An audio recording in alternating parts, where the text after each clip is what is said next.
Kami lanjutkan dialog terkait dengan polemik ijazah Jokowi. Saya ingin ke Bung Refli. Bung Refli, singkat saja.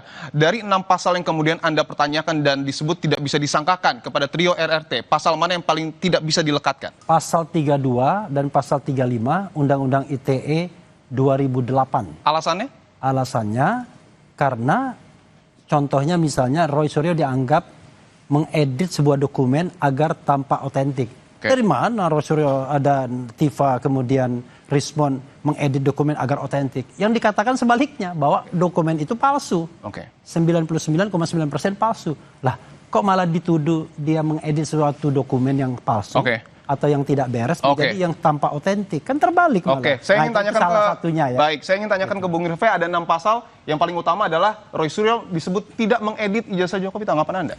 Jadi pertama yang kami laporkan ini 5 pasal, bukan 6 pasal ya.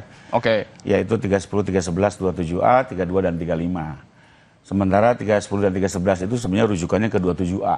Karena di 27A lah 2 pasal itu masuk karena ini spesifik dilakukan di sosial media ya.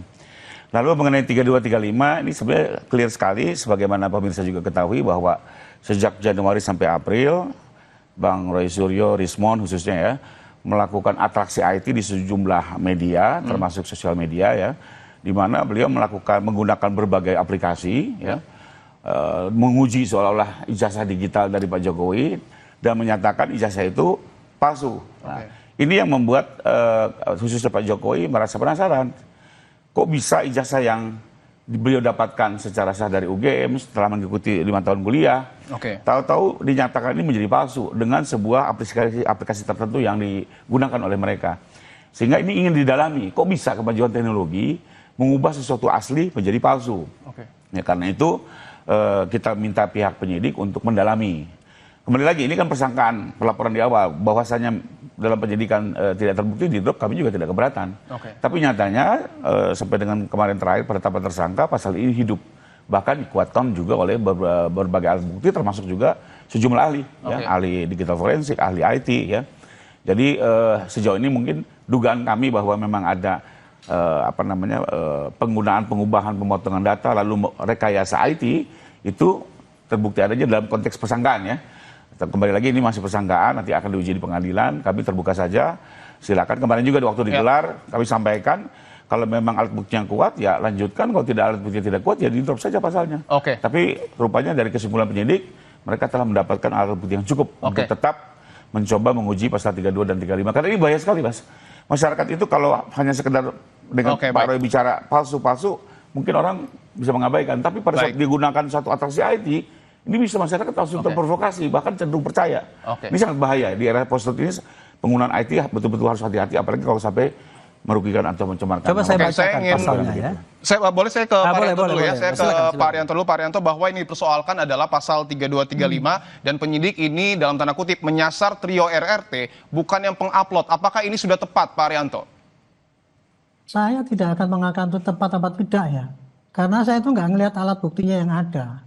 Tapi yang ingin saya sampaikan di sini adalah penyidik itu memasukkan pasal-pasal itu ya.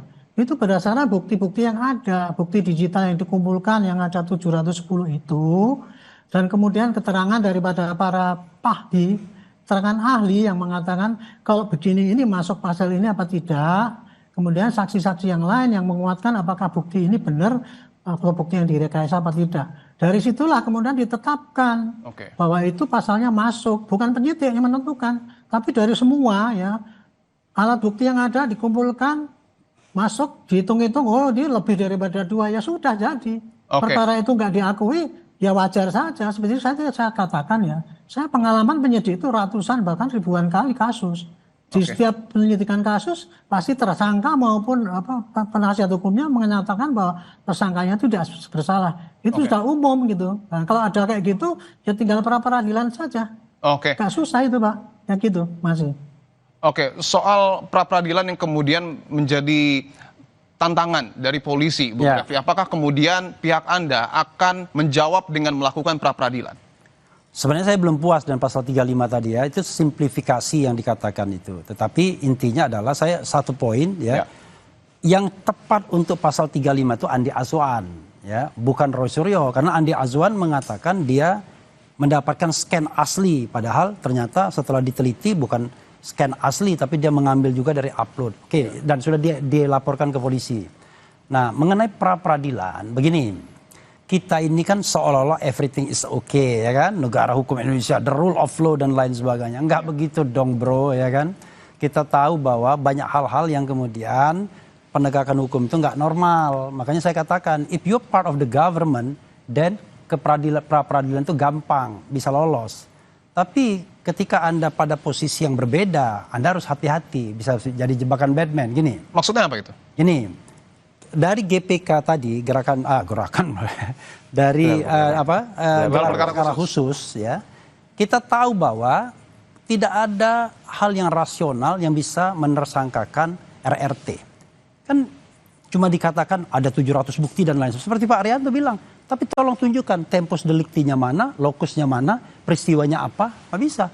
Dia main blanket aja, wah disatukan saja begitu.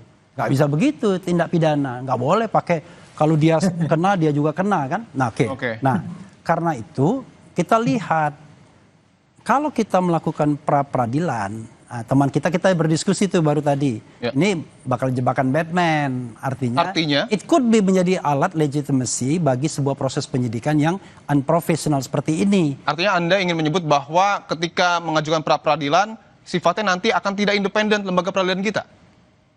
Are you sure sudah independen right now? Saya balik tanya. Saya bertanyakan ke Pak Arianto. Silakan Pak Arianto. This is a challenge for you. Kita tuh negara hukum. Oke. Itulah memang instrumennya ya kayak gitu. Tapi kalau kemudian dengan asal-asalan ngomongin apakah nggak benar, jadi kalau gitu kita nggak boleh memakai gitu. Saya pikir ini kalau yang berbicara gitu orang yang nggak ngerti hukum, saya nggak apa-apa. Tapi kalau orang yang bicara mengenai hukum itu namanya menyesatkan itu. Kalau itu pandangan saya kayak gitu, Pak. Jadi negara hukum kita itu ya di dalam proses penyidikan itu kalau ada terjadi keberatan, curiga bahwa itu alat buktinya itu dimanipulasi dan sebagainya, satu-satunya jalan ya dia mengadu pada hakim bahwa ini nggak diperlakukan sebagai adil. Itu satu-satunya jalan. Pak Arianto, kalau negara kita udah benar, tidak ada muncul yang namanya reformasi Polri yang saat ini sedang bekerja, ya. Kalau benar, karena banyak yang tidak benar, makanya kan satu-satu kita lihat, kita sisir. Anda kan juga punya pengalaman ketika melamar sebagai KPK. Jadi maksud saya, kita ini realistis lah ya. Saya juga mengakui kalau memang betul, kita katakan betul. Tapi kalau banyak hal, gini, kita ini bicara kalau saya angkat lagi pada level konstitusi, kebebasan berbicara, mengeluarkan pendapat baik lisan dan tulisan, negara yang menghukum seseorang yang berpendapat itu negara yang demokrasinya low level. Itu yang ingin saya katakan. Artinya argumentasi Anda ini apakah kental kaitannya dengan nuansa politis? Gini, hukum dan politik itu like two side in one coin. Dua sisi dari mata uang yang sama. Jadi kasus ini tidak mungkin kita hilangkan dari unsur-unsur non-hukumnya, non-yuridisnya. Itu udah pasti karena menyangkut seorang mantan penguasa yang still powerful until now. Itu kan masalahnya. Ini baik. Berhubungan sama Jokowi, bukan berhubungan sama Rifai aja. Saya ingin tanyakan langsung ke Bung Rifai bahwa kubu Bung Roy Suryo CS ataupun RRT ini meragukan proses hukum kita. Tanggapan Anda? Ya, kembali lagi kalau saya sih kebetulan juga kami advokat ya, sering juga mendampingi di posisi tersangka. Wajar-wajar saja ini di-challenge karena kami juga menginginkan penegakan hukum ini kan berjalan baik, proper, profesional ya. Dan itu juga diamanatkan oleh Pak Jokowi berkali-kali. Jangan sampai orang yang tidak bersalah justru diseret, tapi juga orang yang bersalah malah dilepas. Ya, itu udah tiba-tiba. Maka kami juga membiarkan ini dengan waktu yang cukup. Cuma memang yang menarik adalah begini. Sebenarnya penyidik berkewajiban menjelaskan ya pasal apa yang dituduhkan, apa peristiwa yang dituduhkannya, bahkan itu ada di dalam surat panggilan biasanya gitu. Nah kalau mau didalami bisa juga sebenarnya pengacara itu berkomunikasi dengan penyidik mendalami maksud dari surat panggilan ini. Ya kita berharap gelar perkara kemarin, tapi ternyata tidak. Ya, tapi juga yang disayangin Bang kemarin yang kita kan sama-sama digelar. Justru beberapa teman-teman malah membahas perkara di Mabes yang sebenarnya tidak ada kaitannya dengan perkara di Polda. Itu klaster 1, klaster 2 kan tidak. Terus ada lagi yang bicara ada laporan mau masuk nggak diterima. Itu kan nggak konteks, akhirnya nggak fokus. Tapi kalau fokus kemarin misalnya, ini pasalnya apa sih, perbuatannya apa gitu ya. Sementara juga kan kami juga melaporkan peristiwa di dalam LP itu. Ya. Peristiwa dan pasal. Ya, ada peristiwa, peristiwa Bang. Peristiwa artinya apa yang membuat kami tercemar, yaitu 31 objek yang tertera gitu ya. Dan 32, 35 itu lebih kurang terkait dengan atraksi. Kami berpendapat atraksi yang dilakukan itu tidak sah sebagai digital forensik. Baik. Saya ingin tanyakan ke Bung Refli, Ya. penegasannya artinya apakah trio RRT ini akan mengajukan pra-peradilan? No. Tidak akan. Tidak akan. Karena saya katakan nanti hanya akan menjadi alat legitimasi bagi proses penyidikan yang menurut saya tidak profesional. Kalau dibilang proporsional, saya bilang tidak proporsional. Dibilang profesional, saya bilang tidak profesional. Dibilang independen, saya katakan tidak independen. Boleh dong saya pakai negative side ya kan. Karena klien saya yang diancam dengan hukuman 12 tahun penjara. You can imagine, orang bikin buku, orang komentar di Twitter dan lain sebagainya, tiba-tiba ancaman hukumnya 12 tahun penjara. Masa hati nurani kita tidak tergerak dalam penegakan hukum seperti ini? Koruptor saja cuma dihukum 3,5 tahun dan lain sebagainya. Tiba-tiba orang yang menulis buku dengan referensi yang sangat bagus, coba lihat Jokowi's White Paper itu. Tulisan Dr. Tifa itu bahkan dikatakan itu setara dengan doktor, bayangkan. Anda belum baca kan? Rifai juga belum baca, coba baca bagiannya itu. Ya kan? Bagaimana referensi dan lain sebagainya. Itu tapi beda pandangan. Ya. Justru kalau kami lihat yang kami laporkan lagi-lagi temposnya 22 Januari sampai 30 April. Di seluruh tayangan tidak pernah 3 orang ini mengklaim saya sedang meneliti, saya sedang melakukan penelitian akademis. Nggak ada sama sekali. Tidak ada sama sekali. Tidak ada. Silakan buka, itu kan buktinya ada, tanggal-tanggalnya ada, dan sampai sekarang ini masih tayang. Mereka langsung menyerang. Ini palsu, ini nggak bener, ini palsu begitu kan. Bahkan yang namanya hukum kalimatnya, itu, mohon maaf, asingkan Jokowi, rusak kambangkan. Sehingga kita lihat, ini bagian dari kelompok Bang Egy yang kok menyerangnya brutal sekali, bahkan menggunakan alat bantu. Nah, lalu setelah kami laporkan, barulah ada isu baru bahwa mereka ini seolah-olah peneliti. Jadi kami sih menganggap soal penelitian ini adalah bagian dari upaya pembelaan. Gini, saya menghormati ya, saya tidak mau motong begitu aja gini. Gini ya.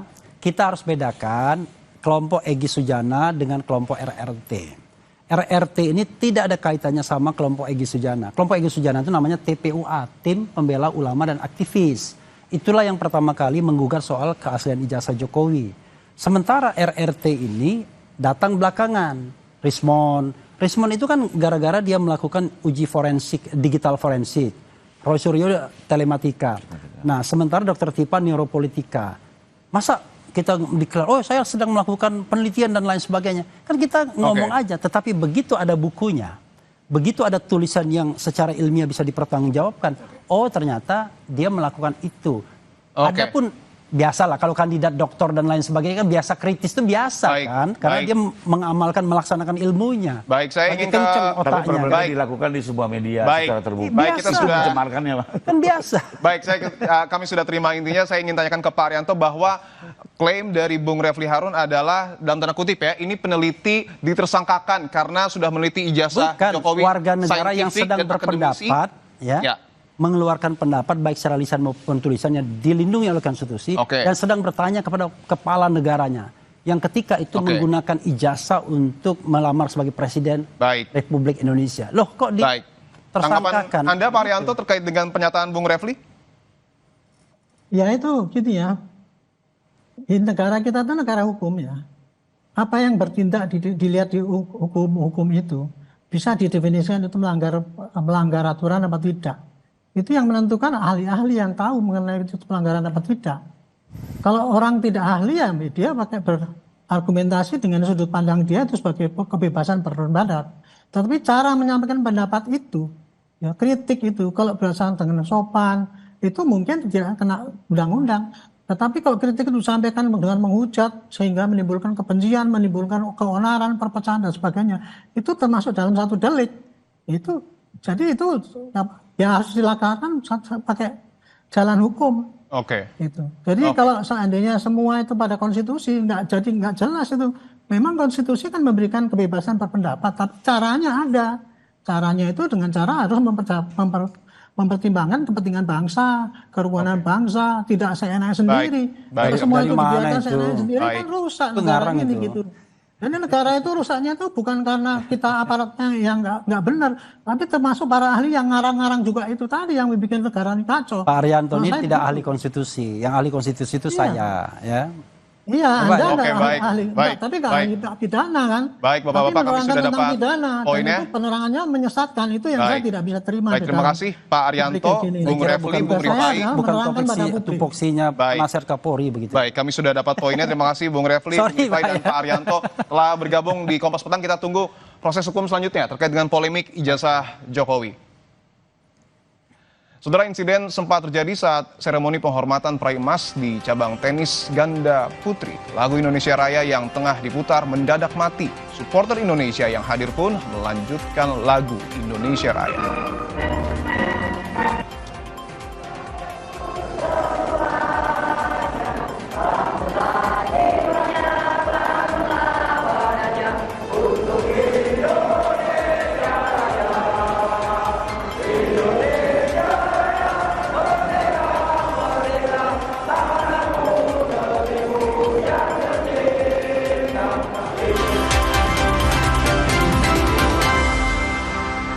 Salah durasi melihat ijazah. Terlalu sebentar, 5-7 menit saja melihat ijazah itu. Kalau dibilang saya belum sempat melihat, belum sempat menganalisa. Kok bisa bilang palsu dari awal? BI saja mengatakan 3D, dipegang, diraba, diterawang. Kemarin cuma apa? Tapi kan Iya, 700 bukti, salah dari beberapanya itu ada catatan akademik. Itu bagaimana Bang Abang melihatnya? Makanya 700 itu milik siapa dulu? Rosni, Sabtu 20 Desember, pukul 10 malam di Kompas TV. Banyak yang sudah membuktikan